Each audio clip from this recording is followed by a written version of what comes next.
Please subscribe the channel and don't forget to click the bell icon.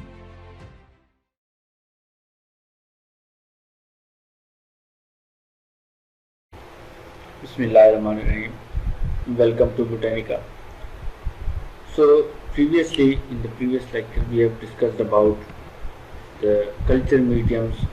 So our the topic of the discussion is how to prepare the culture medium. So previously, in the previous section, we have discussed how to prepare, what are the different types of culture medium, like we have defined culture medium, we have indefined culture medium, and after that we have discussed about the lab requirements or the architecture of the building of the tissue culture lab, what are the requirements of the lab, and we have discussed about the different types of equipments and glassware which are required for the which are required to conduct the tissue culture experiment. So today we are proceeding toward the materials and the protocol of the culture mediums which are used in the plant tissue culture experiment.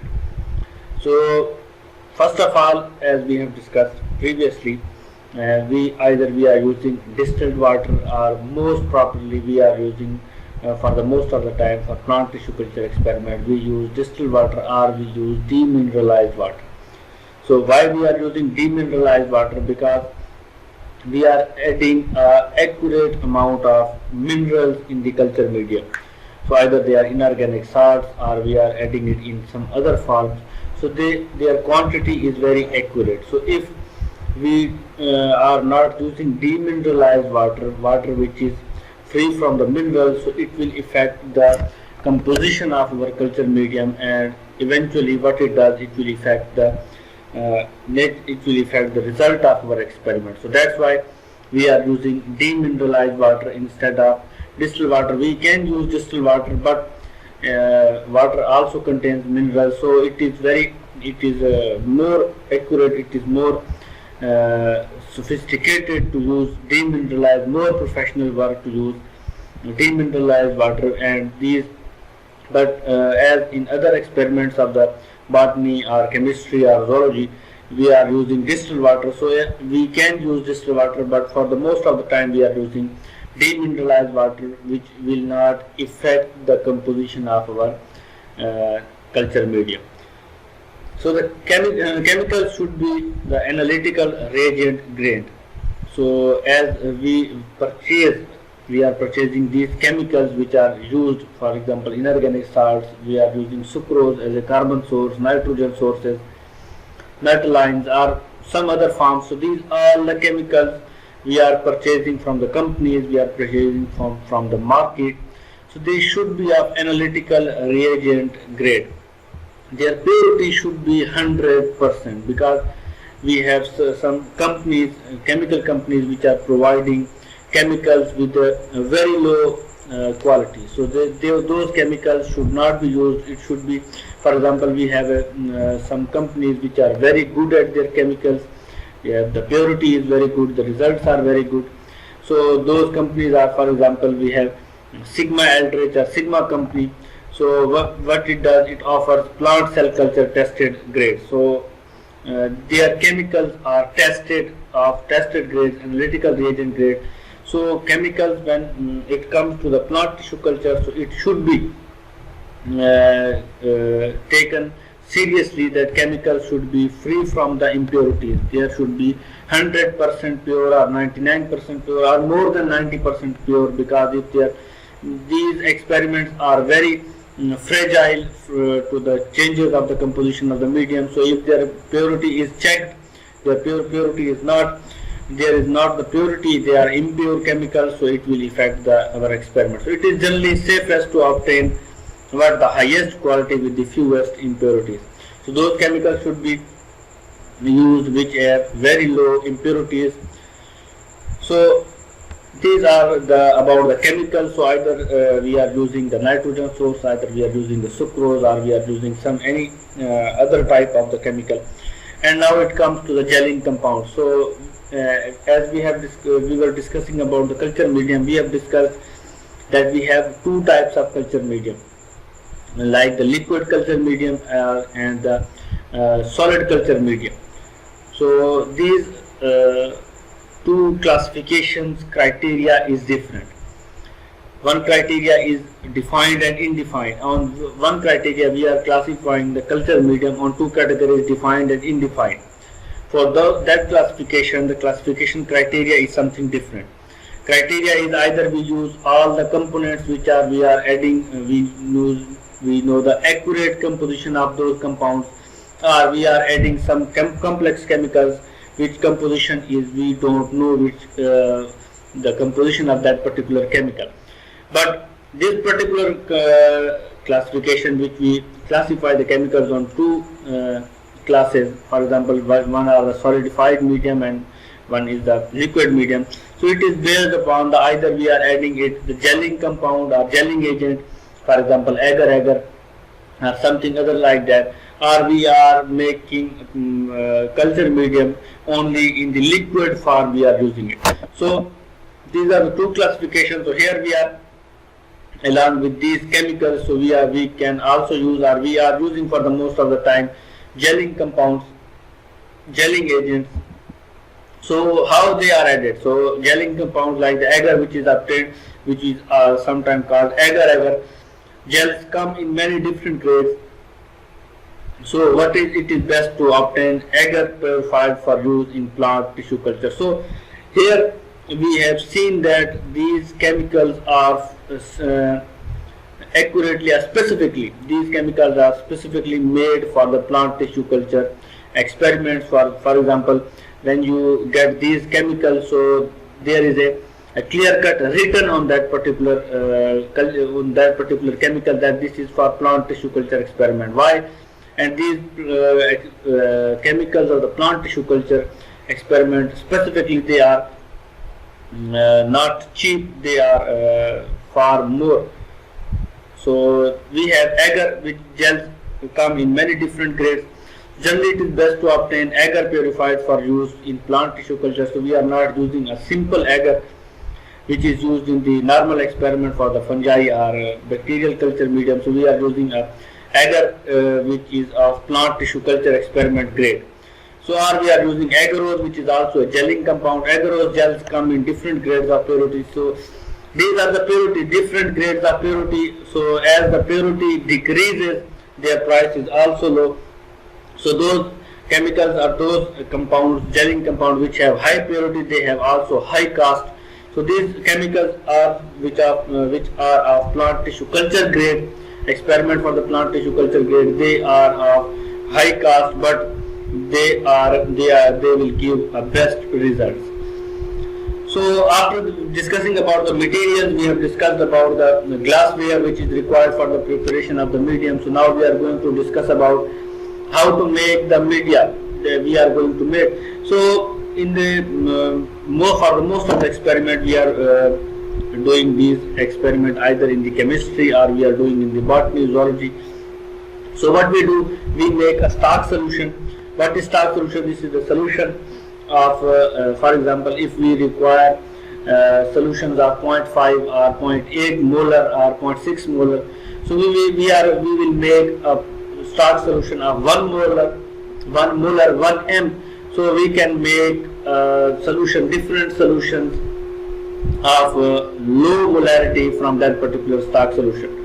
So this particular stark solution is used as a source to make other solutions. So we can make many solutions from by pouring stark solution, few ml of stark solution in that particular desired solution. So what we are doing?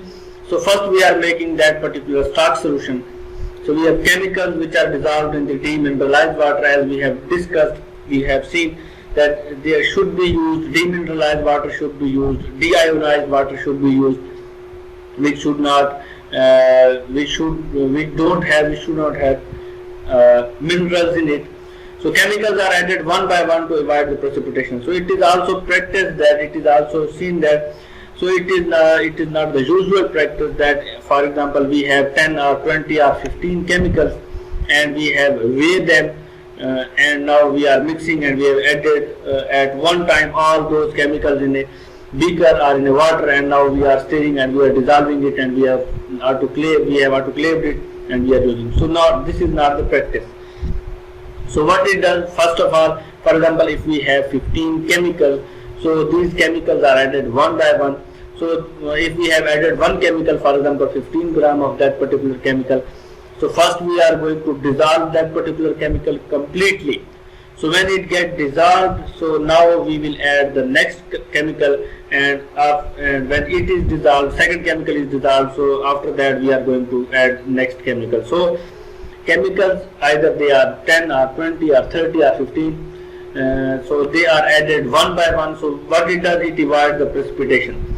So chemicals are, so by practicing this, the chemicals are not precipitated, they are completely dissolved. So after chemicals are added, so pH of the culture medium in other experiments, for example, if we have potato dextrose agar in the fungi, or maltodextrin agar in the fungi, or we have peptone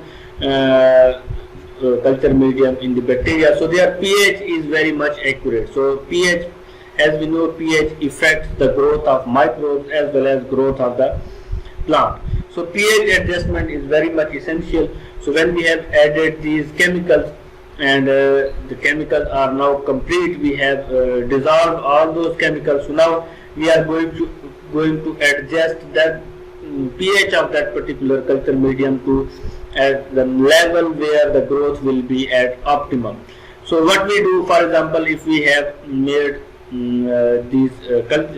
if we have added these chemicals and its pH, we required pH is, for example, 8, so we require a pH of 7.5, or we require pH of 6. So what we do, either we add 0.5, we are adding 0.5 normal HCl. So hydrochloric acid is added, so its concentration is not 0.5 normal.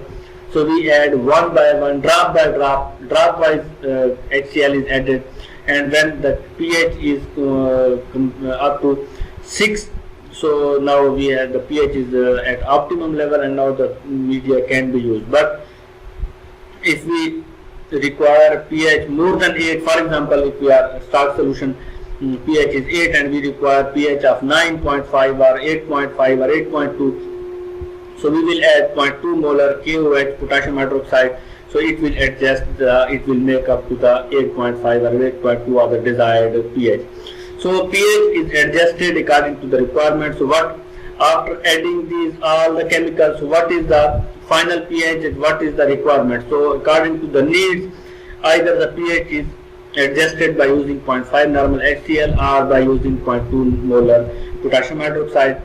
So now this starch solution which we have made, it is stored and can be used when needed. So this particular starch solution can be used for about 24 to 48 hours. So it depends, stability of the starch solution depends upon the nature of the chemical. So what type of chemicals we have used in the starch solution. So normally 24 to 48 hours this particular starch solution can be stored, but it is not prescribed, it is not good to store it for a longer time, because it can be infected or it can be affected by the pathogens, or if there might be no functioning of those compounds. So the normal period for storing this particular starch solution is of 24 to 48 hours. So what we have done, we have dissolved all these chemicals, we have used demineralized water, chemicals are added one by one to stop the precipitation. The pH of the culture medium is adjusted to either by using 0.5 normal HCl or by using 0.2 molar potassium hydroxide. So now we have a final starch solution. Now this particular starch solution, or it can be used right after by making it, or it can be stored for later usage. So when we are making the culture medium, so either we are making a molar solution, or we are making a millimolar mostly solution, or we are making a parts per million solution. So mostly we are making, for example, in the previous slide we have seen that we are making 0.2 molar solution of potassium hydroxide. So what is molar? So as far as the molar solution is concerned, the molecular weight in grams, for example, if NaCl sodium hydroxide is a molecular weight of 58 or something, so 58 grams when added in 1000 ml of the solution, 1000 ml of the solvent, so what it will be? It will be 1 molar solution of that particular chemical. So when we are making 1 molar solution, it will be of molecular weight in grams, whatever the chemical it might be, the nature of the chemical, what is its molecular weight. So the molecular weight is usually written on the box of that particular chemical, so it can be noted or it can be used, and that it is dissolved. So that particular grams, so those grams, for example, grams 58, 60 are that molecular weight is weighed on the digital balance or on the digital scale, and when it is dissolved in a 100 ml, so not complete 100 ml. So what we are doing, we will see this particular thing in the next slide, but here we are also going to clear it. So when we are dissolving this molecular weight in the 1 liter, so we are not use actually or accurately 1000 ml of the solution. We use 400, 500 ml, and we dissolve this particular molecular weight, and now we make up to the mark 1000 ml of the total solution volume will be 1000 ml. So either we are making 1 millimolar solution, as millimolar indicates that, so millimolar is the 1000th part of this molar solution.